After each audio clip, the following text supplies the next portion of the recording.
ఏమైందిరా నాన్న? సైకిల్ చెడిపోయిందన్నా, మా తమ్మునికి ఎగ్జామ్ ఉంది. సరే, నా బండ్లో వదులుతారండి నాన్న. సరే అన్నా. ఓకే, నీ తమ్ముని స్కూల్ వచ్చేసింది. అన్నా ఇదే అన్న మా ఇల్లు. థ్యాంక్ యూ అన్నా. ఓకే నాన్న. అన్నా ఏమైందన్నా?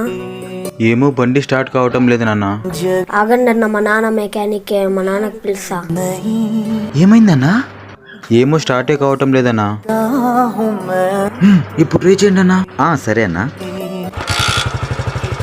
అన్నా ఎంతైందన్నా? అన్నా డబ్బులు ఎందుకులే అన్నా, మీరు మాకు సాయం చేస్తారు, మేము మీకు సాయం చేసామన్నా. అయినా ఒకరికి మంచి చేస్తే ఆ దేవుడు ఎప్పుడు మంచిగా చేస్తాడన్నా. వీడియో బాగుంటే సూపర్ అని కామెంట్ చేయండి.